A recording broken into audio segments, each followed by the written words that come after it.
vi uma pessoa que me mandou recentemente uma questão dizendo que ela tem uma filha com borderline em casa, né?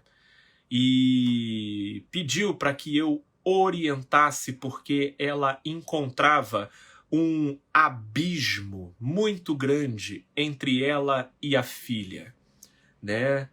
E então eu quero aqui deixar essa reflexão, porque esse abismo existente entre ela e a filha precisa ser analisado e levado à luz de uma própria pesquisa dessa mãe.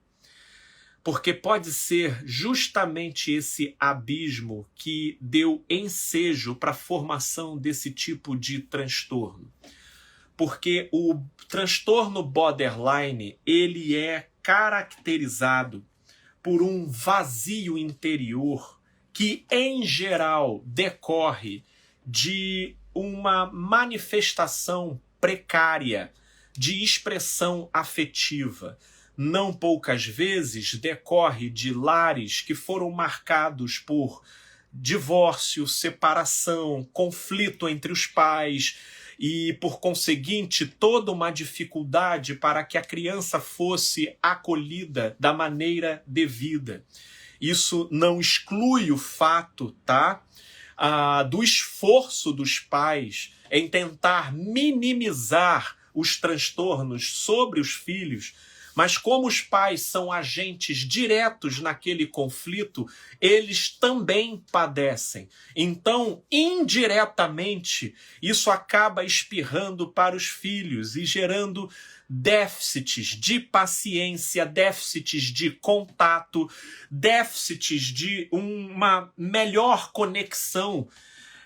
Situação essa que, com o passar do tempo, não raramente gera como consequência esse transtorno do borderline, onde o comportamento da criança e, posteriormente, do adolescente fica caracterizado por uma instabilidade emocional, ora na ansiedade, ora na depressão e ora na raiva.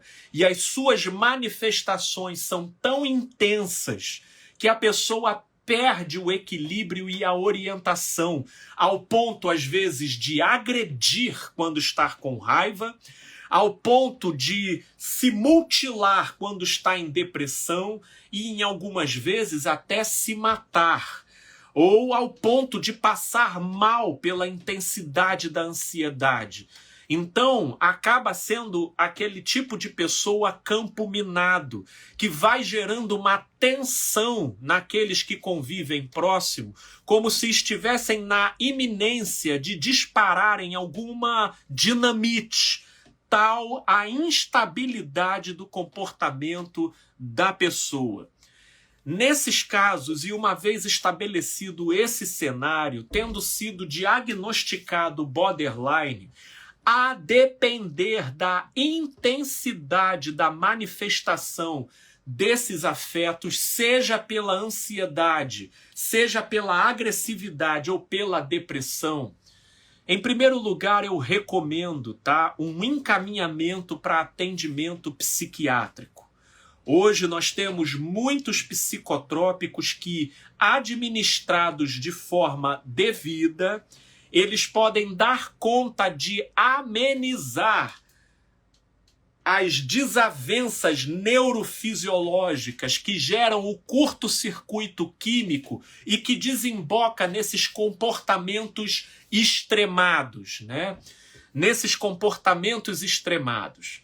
Portanto, eu creio que esse seja o primeiro passo. Segundo, chega um momento que a gente não tem como cobrar da gente além daquilo que a gente encontra na gente. E não poucas vezes o jovem borderline se utiliza do seu próprio padecimento como uma espécie de chantagem emocional para manipular o comportamento dos pais.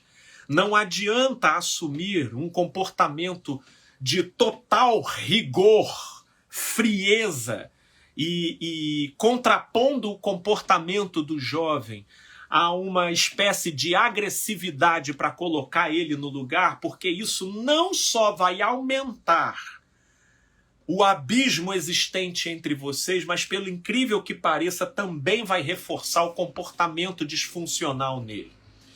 Eu creio que nesses casos a gente precisa depreender aquilo que Paulo fala lá no livro de Romanos, quando ele fala sobre a bondade e a severidade de Deus.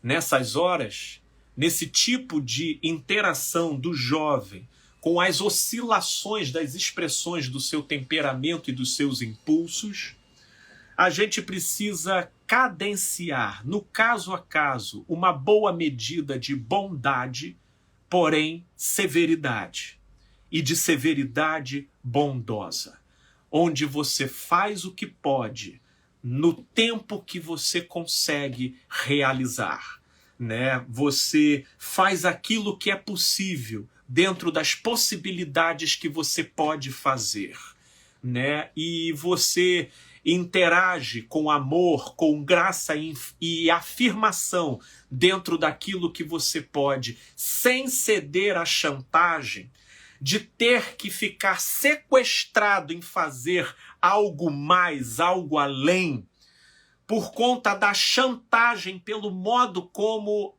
esse filho ou essa filha expressa sofrer.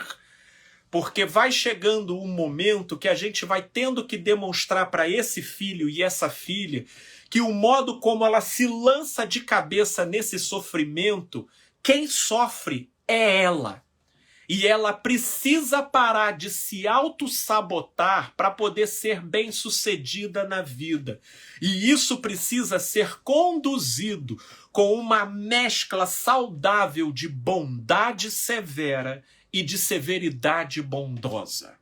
Que é quando você se coloca com firmeza, sem massacrar, e onde você abraça com ternura, sem se diluir e sem se deixar manipular, ok? Eu sei que eu estou falando de maneira ampla. Se de repente alguém aqui comentasse um caso específico, nós poderíamos abordar o caso a caso. Mas a minha ideia é fertilizar a consciência de vocês com diretrizes para que vocês possam aplicar de maneira criativa dentro da situação de vocês.